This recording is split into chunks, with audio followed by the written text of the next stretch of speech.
네, 중단원 이어서 발전 문제 같이 보도록 하겠습니다. 15번 문제 한번 같이 볼게요. 1,0에서 곡선 y는 x의 2의 x제곱액은 두 접선의 기울기를 m1과 m2라고 할 때 두 기울기의 곱을 구하시오라는 문제가 되겠습니다. 문제는 간단하긴 하지만 조금은 생각을 해봐야 돼. 나중에 이제. 일단 외부의 한 점에서 곡선의 그은점이니까 우리가 했던 일반적인 방법을 쓰면 되겠죠. 뭘 가져갑니까? 당연히 접점을 가정해야겠죠. t, t2의 t제곱이라고 하면은 그 다음에 y 프라임은 미분을 하면은 미분 1, 뒤에 거는 그대로 2의 x제곱이 되겠죠. 그러면 접선의 방정식은 이렇게 쓸 수 있겠네요. y는 기울기 t 대입했으니까 1 플러스 t 2의 t제곱 x 마이너스 t 플러스 y값 t의 2의 t제곱 이렇게 되겠죠. 그동안 했던 거랑 뭐 다르지 않습니다. 여기에서 얼마를 대입하면 되는 거야 이제? 1,0을 대입하면 되겠죠. 1,0을 대입을 해보시면 0은 1 대입하니까 얘가 1 이렇게 되겠지? 1 그러면은 여기가 1-t, 1 플러스 t네. 그럼 여기가 1의 제곱 마이너스 t의 제곱에 2t. 근데 뒤에 또 뭐가 있어? 뒤에 또 t가 있네? 플러스 t에 2의 t라고 할 수가 있겠네요. 그럼 어차피 2의 t제곱이 0이 될 수는 없으니까 얘가 0이 될 수밖에 없는 거잖아요. 그러면 따라서 t제곱 마이너스 t 마이너스 1은 0의 근이 되는 거죠. 접점이 되겠습니다. 접점을 알려주는 t가 되는 거죠. 근데 접점을 구하라는 얘기가 아니었어. 얘는 사실은 뭘 구하라 그랬어? 기울기를 구하라고 했었죠. 근데 근을 사실 구할 수 없는 형태란 말이야. 그래서 두 근을 알파, 베타라고 놓고 두 근의 합과 두 근의 곱을 가지고 문제를 해결해야 되는 형태가 된다. 왜냐하면은 두 기울기의 곱은 기울기의 곱은 어떻게 표현이 가능하냐면 대입을 하는 거잖아요. 기울기가 있어요. 여기가 기울기죠. 알파를 대입을 하면은 1 플러스 알파의 2의 알파 제곱 곱하기 베타를 대입하면은 1 플러스 베타의 2의 베타 제곱이 되겠죠.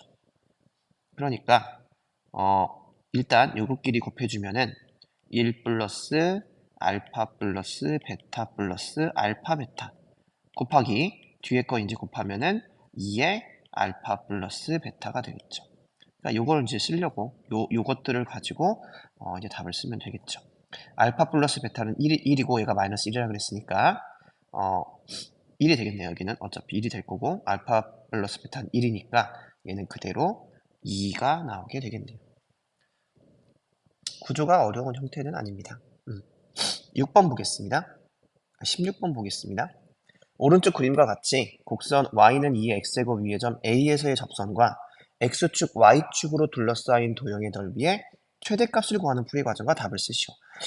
요거는 선생님이 풀다가 조금 이제 공간이 좀 필요해서 넘어가서 좀 페이지 추가해서 좀 풀도록 하겠습니다. 일단은 개념은 뭐냐면은 접선이 위치를 몰라. 그러니까 아마 여기를 이제 t라고 놓을 거야.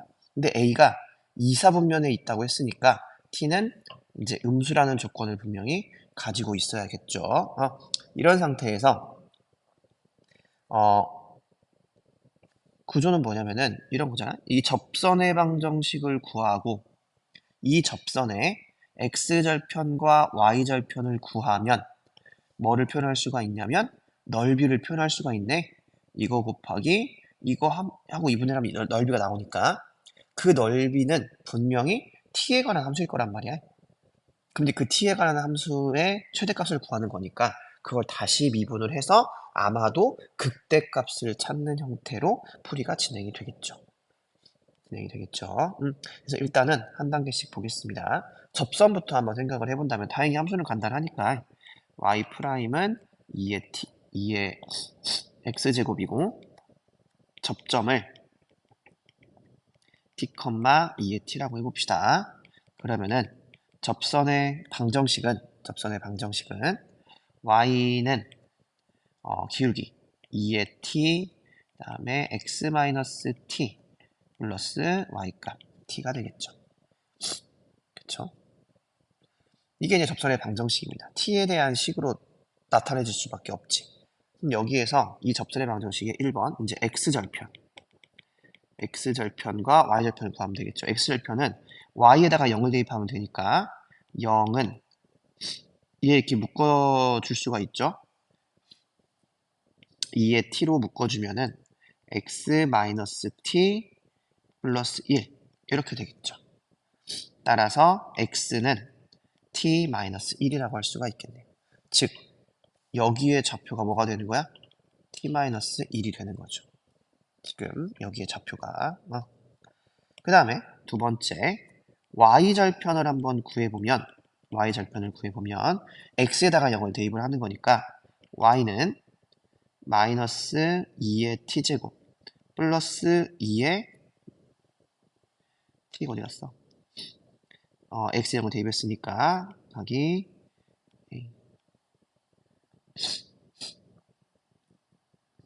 0 대입했으니까 바로 t를 쓰면 되겠죠. t 더하기 t 플러스 2의 t니까 2의 t로 묶어주면은 마이너스를 빼봅시다. 그럼 t-1이 되겠죠.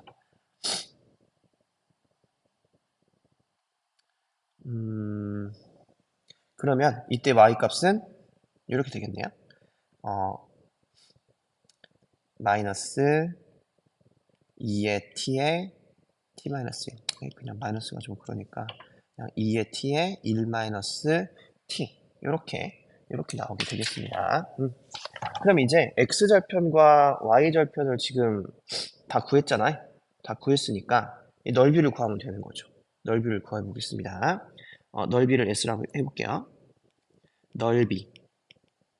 넓이를 st라고 했을 때 얘는 2분의 1에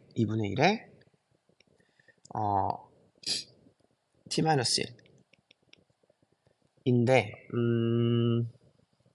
자, 넓이를 구할 때는 좌표와 이제 길이를 좀 생각을 해야 할 필요는 있죠. 왜냐면은 t-1은 음수잖아요. 그쵸? 음수니까 얘를 이제 좀 양수로 바꿀 필요가 있겠지. 양수로 바꿔서 구하면 되겠죠. 그러면은 마이너스를 곱해주면 양수가 되겠습니다. 그래서 1-t로 양수로 바꿔주고 곱하기 높이 얘는 어차피 양수니까 얘도 1-t네요. 그 다음에 2의 t 이게 이제 st가 되겠네요. 그러니까 얘를 뭐 하면 되는 거야 이제 미분하면 되는 거잖아요. 2분의 1에 1-t의 제곱에 2의 t가 되겠네. 자, 이거의 최대값을 구하는 게 문제인 거죠. 따라서 s't를 해보면 2분의 1에 앞에 거 미분하면은 2의 1-t 곱하기 마이너스 1이 있겠지. 성미분을 해주니까 뒤에 거는 그대로 가겠네요. 1-t의 제곱 그리고 2의 t제곱 이렇게 되겠죠. 그래서 요 녀석을 이제 정리를 해주면 되겠습니다. 그러면은 마이너스 1 곱하니까 t-1로 바꾸고 2t-2라고 정리할 수 있고 여기는 얘도 뭐 어차피 t-1을 제곱해도 상관없는 거니까 t제곱 마이너스 2t 플러스 1 이렇게 되겠죠. 얘도 없어지겠네요. 따라서 얘는 2분의 1에 t제곱 그 다음에 2라고 마이너스 2니까 마이너스 1이 되겠네요. 이게 t가 되겠습니다. 그럼 얘는 그래프의 형태가 어떻게 돼? 이렇게 부호가 결정이 될 거 아니야? 마이너스 2라고 1에서 근데 어차피 t는 음수라고 했으니까 이쪽은 뭐 나올 리도 없고 이쪽만 봐야겠죠. 그래서 플러스에서 마이너스로 가는 극대가 존재를 하죠. 주어진 구간에서 극대값이 한 개만 있으므로 얘는 무슨 값이 되겠어? 최대값이 되겠죠. 그래서 얼마일 때? t가 마이너스 1일 때 최대값이 된다. 하나 더 안 써도 되겠네. 그래서 어디다 대입을 하면 됩니까? 넓이에다가 마이너스 1을 대입하면 되겠네요. 마이너스 1 대입하면은 따라서 이쪽에다 쓸게요. 따라서 s의 마이너스 1은 얘가 2가 되겠네. 없어지고 마이너스 1 그러면은 2분의 2라고 구해볼 수가 있겠습니다. 17번 보겠습니다. 그러니까 17번 문제 같은 경우가 여러분들 잘 좀 볼 필요가 있어. 그러니까 뭐냐면은 우리가 어쨌든 수투와 미적으로 넘어가는 과정에서 달라진 게 사실은 그래프의 여러 가지 개형들이란 말이야. 응? 이제 그래프를 그리면서 생각을 해볼 문제는, 그러니까 이런 형태가 좀 모의고사 같은 데서 굉장히 좀 주요하게 쓰이는 아이디어일 수 있는 거지. 이걸 생각할 수 있냐, 없냐. 응? 왜냐면 식은 형태는 간단하거든. 이걸 바꾸는 게 어렵진 않아. 같이 한번 볼게요. F와 G가 다음 조건을 만족을 한대. 양수일 때는 이게 0보다 크고, 음수일 때는 이게 0보다 크고, 빼면은 이게 나오고, 그 다음에 방정식도 이거야. 방정식을 바꾸면 f의 x 마이너스 gx는 0이란 말이야. 그러니까 지금 모든 게 다 뭐야? f 마이너스 g의 형태인 거죠. 그러면은 복잡하게 생각할 필요 없이 hx를 놓고 시작해도 좋겠다는 얘기야. fx 마이너스 gx야. 그러니까 이거의 실근이니까 이 hx가 x축하고 어떻게 만날 수가 있는지를 볼 건데, 조건이 뭐냐면 h 프라임 x가 미분인데 얘가 어 얘가 양수래. 언제? x가 0보다 클 때. h 프라임 x가 음수래. x가 음수일 때가 되는 거죠. 그리고 h 프라임 0은 마이너스 2가 된다는 이야기잖아. 결국 해석을 하면 다 그런 얘기거든. 이거 딱 이거밖에 없거든. 그럼 문제는 이걸 가지고 여러분들이 생각할 수 있는 그래프의 개형은 무엇인가요? 그러니까 뭔 얘기냐면 그래프를 한번 볼게요. 자, 이게 프라임의 그래프를 한번 본다면은 프라임 0일 때는 이게 마이너스 여기일 거란 말이지. 근데 0보다 클 때는 양수래. 그러니까 그러니까 연속이 될 수는 없겠지. 이렇게 될 수는 없을 거란 말이야. 그러니까 어쨌든 얘가 뭐 이렇게 갈 거야. 얘도 음수니까 뭐 이렇게 가겠지. 뭐 모르니까 대충 이렇게 해볼게요. 그러니까 이게 지금 어쨌든 이쪽이 플러스고 이쪽이 마이너스가 되는 형태란 말이야. 그쵸? 뭔 소리야 지금? f의 0 마이너스 g 0이 이거라 그랬지? 여기가 지금 도함수가 아니죠? 도함수의 0은 없으니까 이렇게만 놓고 보겠습니다. 이쪽이 플러스고 이쪽이 마이너스 형태가 되는 거죠. 그러면은 자 이게 이제 h 프라임 x에 대한 그래프니까 이걸 바탕으로 여러분들이 이제 뭐 하면 되는 거야? fx의 그래프를 추론하면 되는 거거든? 아니 hx의 그래프를. 자 점은 여기를 지난대 무조건. 마이너스 1을 지나야 돼. 자 hx를 그릴 건데 보니까 여기 증가하네. 증가하네. 여기서 뭐해? 감소하네. 감소하네. 끝났네. 몇 개에서 만날 수밖에 없어? 두 개에서 만날 수밖에 없어. 근데 최소의 개수가 있네? 최대 개수와 최대 개수? 이게 무슨 얘기냐면 h의 x는 이 조건만 가지고는 하나로 정해지지 않는다는 이야기지. 선생님 계속 0보다 클 때는 계속 얘가 양수니까 얘가 계속 증가해야 되는데요. 얘는 음수니까 계속 감소해야 되는데요. 이건 이제 수투의 사고방식이라는 얘기야. 미적을 수강을 안 한 친구들의 개념이라는 이야기죠. 그러니까 어떤 형태가 있는 거냐면 도함수로 봤을 때 얘가 사실은 이렇게 될 수도 있거든. 얘도 이렇게 될 수도 있어. 그러니까 어쨌든 음수는 맞잖아. 어쨌든 음수는 맞잖아. 이것도 양수가 맞고 이것도 음수는 맞잖아. 그러니까 점점 기울기가 0에 수렴하는 거지. 점근선이 있는 형태가 되는 거죠. 그래서 얘가 어떻게 할 수도 있냐면은 그래프가 증가해? 증가해. 증가하는데 계속 증가는 할 수 있잖아, 이렇게. 점근선이 있는 형태에서의 증가는 이렇게 표현이 되죠. 아이, 그래프이래. 이쪽도 감소? 얘가 이렇게 올 수도 있지. 이렇게 증가를 할 수도 있고. 그러니까 뭐 할 수도 있어? 안 만날 수도 있어. 그러니까 이거는 아이디어로서 여러분들이 좀 사고의 틀을 깨야 되는 문제라고 볼 수가 있겠습니다. 그래서 답은 간단하게 2 플러스 0이어서 2야. 답을 구하는 건 어렵지 않아. 근데 이런 경우가 나올 수 있다라는 것을 내가 언제나 상정을 할 수 있는가. 그래프 추론 문제가 많이 출제가 되기 때문에 확인해 보시기 바랍니다. 18번 문제. 나 이거 너무 싫어. 이거 그냥 계산 문제거든요. 그 개념만 먼저 좀 볼게요. 일단 수평면과 알파의 각을 이루는 방향으로 초속 V0로 던진 돌의 T초 후의 위치가 이렇게 생겼다. 각도에 따라서 보니까 위치가 달라질 수밖에 없는 거니까 각도와 시간에 따라서 대신 이제 각도는 초기값이 되는 거죠. 이때 초기 속도는 양수고 각도는 90도를 넘지 않는다. 뭐 그러겠지. 90도를 넘으면 뒤로 넘는다는 얘기니까. 그럼 G는 중력 가속도가 된다. 돌이 최고 높이에 도달하는 시각을 구하시오. 자, 돌이 최고 높이에 도달한다는 말을 바꿔야 돼요, 여러분들이. 이해를 할 수 있게. 왜냐면 이게 위치의 최대값이라는 얘기잖아요. 쉽게 말을 했을 때. 최고 높이니까 y의 최대값이 되는 거죠. 맞아? y의 최대값이 되는 거잖아요. y의 최대값이 되는 거니까 어 이거는 높이에 관련된 부분이니까 우리는 뭐만 보면 사실은 y만 보면 되는 거죠. 그러니까 y만 보면 돼. y만 관심이 있는 거니까. 높이라고 했기 때문에 문제는 y를 어떻게 볼 것인가. 얘는 던졌어. 위로 던졌단 말이야. 위로 던졌으니까 얘는 위로 올라가겠지. 그럼 얘가 올라갔다가 내려왔다가 다시 올라갈 수 있어? 그럴 수는 없단 말이야. 최고 지점을 찍고 내려오겠지. 그러니까 운동의 형상을 봤을 때 얘를 뭐라고 해석을 하는 거야? V가 0일 때라고 해석을 해야 되는 거죠. 됐나요? V가 0일 때입니다. 두 번째, 돌이 수평면에 닿는 순간의 속력을 구하시오. 이것도 이제 오해하면 안 되는 거지.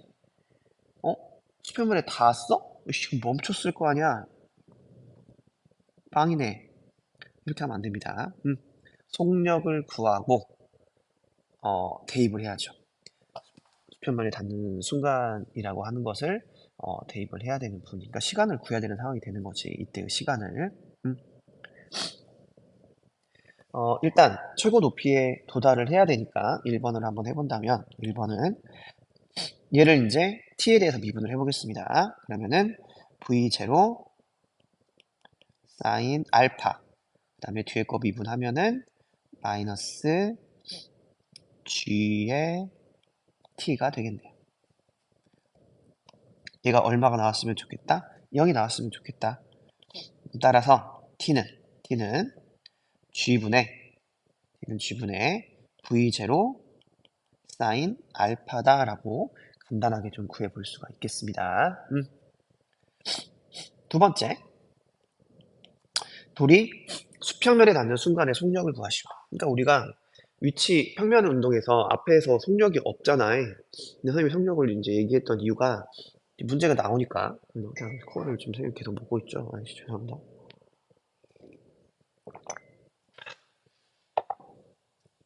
그래서 순간의 속력을 구하기 위해서 우리는 뭐가 필요하다?